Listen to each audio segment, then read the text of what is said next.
السلام علیکم ناظرین، انسان جب ماضی کے آئینے میں جھانکتا ہے تو نہ صرف تاریخ نظر آتی ہے بلکہ ایمان کی روشنی بھی۔ یہ ایک وہ قصہ ہے جس نے نہ صرف ایک قوم کی تقدیر بدل دی بلکہ نسل انسان کو ظلم کے خلاف قیام کا سبق دیا۔ یہ ہے حضرت موسیٰ علیہ السلام اور فرعون کا واقعہ، ایک داستانی انصاف، طاقت، معجزے اور عبرت کی۔ مصر ایک عظیم سلطنت تھی، فرعون بادشاہت کا ایسا عہد جس میں شان و شوکت عروج پر تھی، مگر ظلم اور تکبر کا اندھیرا بھی ساتھ تھا۔ فرعون نے اپنی طاقت کے نشے میں خود کو خدا کہلوانا شروع کر دیا۔ اس کے محلوں میں سونا، سنگ مرمر، غلاموں کی قطاریں اور تخت پر بیٹھا ایک ایسا انسان تھا جو خود کو رب کہتا تھا۔ بنی اسرائیل اس کے ظلم کے شکار تھے۔ وہ غلامی میں جکڑے ہوئے دن رات سخت محنت کرتے اور اپنی نسلوں کو ذلت میں پالتے۔ انہی حالات میں ایک روشنی کی کرن پیدا ہوئی، حضرت موسیٰ علیہ السلام کی ولادت۔ فرعون نے خواب دیکھا تھا کہ بنی اسرائیل میں ایک بچہ پیدا ہوگا جو اس کے تخت و تاج کو الٹ دے گا۔ اس نے خوف سے حکم دیا کہ تمام جو بچے پیدا ہوں گے ان کو قتل کر دیا جائے،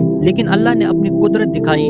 حضرت موسیٰ علیہ السلام کی والدہ کو الہام ہوا کہ وہ اپنے بچے کو صندوق میں ڈال کر دریائے نیل کے حوالے کر دے۔ وہ صندوق پانی کے بہاؤ کے ساتھ فرعون کے محل کے قریب پہنچا۔ محل میں فرعون کی بیوی حضرت آسیہ نے جب بچے کو دیکھا تو دل بھر آیا۔ اس نے فرعون سے کہا کہ یہ بچہ آنکھوں کی ٹھنڈک ہے، اسے نہ مارا جائے۔ یوں اللہ نے موسیٰ علیہ السلام کو اسی گھر کے اندر پرورش دی جس کے ظلم سے وہ قوم نجات پانے والی تھی۔ موسیٰ علیہ السلام جوان ہوئے، علم و فہم میں کامل ہوئے، مگر دل کے اندر انصاف کی چنگاری ہمیشہ روشن رہی۔ ایک دن انہوں نے دیکھا کہ ایک مصری غلام پر ظلم کر رہا ہے، تو موسیٰ علیہ السلام نے اسے روکنے کی کوشش کی، ہاتھ لگایا اور وہ شخص مر گیا۔ موسیٰ علیہ السلام کو خوف ہوا، فرعون کے لوگوں نے اس کے قتل کا الزام لگایا اور وہ مصر سے نکل گیا۔ اللہ نے انہیں نبی بنا کر دوبارہ بھیجا تاکہ فرعون کو راہ حق کی دعوت دے۔ انہوں نے فرعون کے دربار میں کھڑے ہو کر کہا، میں رب العالمین کا پیغام لے کر آیا ہوں۔ فرعون نے ہنستے ہوئے کہا، کیا تم وہی نہیں جو قتل کر کے بھاگ گئے تھے؟ مگر موسیٰ علیہ السلام نے جواب دیا، میں رب کی طرف سے آیا ہوں تاکہ تمہیں حق کی راہ دکھاؤں۔ موسیٰ علیہ السلام نے اپنی لاٹھی زمین پر ڈالی تو وہ زندہ سانپ بن گئی۔ اپنا ہاتھ جیب سے نکالا تو نور سے چمک اٹھا۔ فرعون کے درباری جادوگر حیران رہ گئے۔ فرعون نے کہا، یہ جادو ہے۔ اس نے اپنے سب جادوگروں کو بلایا، مقابلہ ہوا۔ جادوگروں نے رسیاں اور لاٹھیاں پھینکی جو سانپوں کی طرح رینگنے لگی، مگر موسیٰ علیہ السلام نے اپنی لاٹھی ڈالی اور وہ سب کو نگل گئی۔ جادوگر فوراً سجدے میں گر گئے اور کہا، ہم رب موسیٰ و ہارون پر ایمان لائے۔ فرعون کا چہرہ غصے سے سرخ ہو گیا۔ اس نے کہا، میں تمہارے ہاتھ اور پاؤں مخالف سمتوں سے کاٹ دوں گا۔ لیکن ایمان والوں نے کہا، تو جو چاہے کر، ہم حق سے منہ نہیں موڑیں گے۔ اس کے بعد فرعون نے بنی اسرائیل پر ظلم مزید بڑھا دیا۔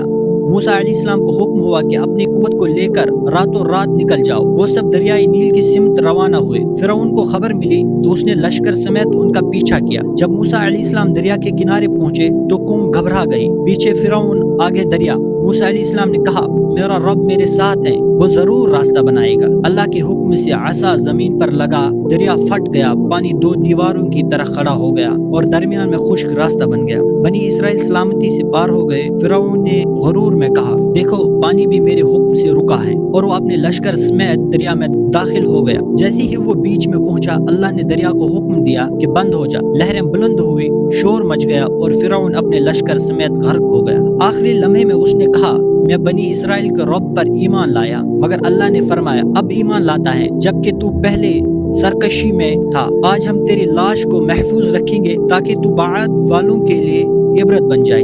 یوں فرعون کا انجام دنیا کے سامنے آیا۔ وقت گزرتا گیا، صدیاں بیت گئی، مگر اس کی لاش آج بھی مصر کے عجائب گھر میں موجود ہے، مومی شکل میں، عبرت کا نشان بن کر۔ آج بھی لاکھوں سیاح اس کے چہرے کو دیکھ کر سوچتے ہیں کہ یہ وہ شخص تھا جس نے خود کو خدا کہا، مگر قدرت کے ایک اشارے نے اس کے غرور کو دریا میں بہا دیا۔ یہ کہانی صرف تاریخ نہیں، ایک سبق ہے۔ ظلم کبھی قائم نہیں رہتا۔ طاقت اگر عدل سے خالی ہو جائے تو فنا یقینی ہے۔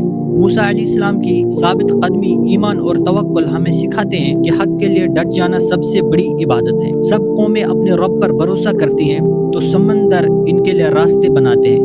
فرعون کی لاش اللہ کی قدرت کا مظہر ہے۔ وہ جس نے خود کو خدا کہا، آج بے بس مومی حالت میں انسانوں کے سامنے پڑا ہے۔ دنیا دیکھتی ہے اور سوچتی ہے کہ اقتدار اور غرور کا انجام کیا ہوتا ہے۔ موسیٰ علیہ السلام کی دعوت آج بھی زندہ ہے۔ اے لوگو، صرف ایک رب کی بندگی کرو، وہی تمہیں رہنمائی دے گا۔ ظلم و تکبر کی ہر شکل، خواہ وہ حکومت میں ہو یا دل کے اندر، فرعونیت کہلاتی ہے، اور موسیٰ کی راہ ایمان، حوصلے اور صداقت کی راہ ہے۔ فرعون کے محلات مٹی ہو گئے،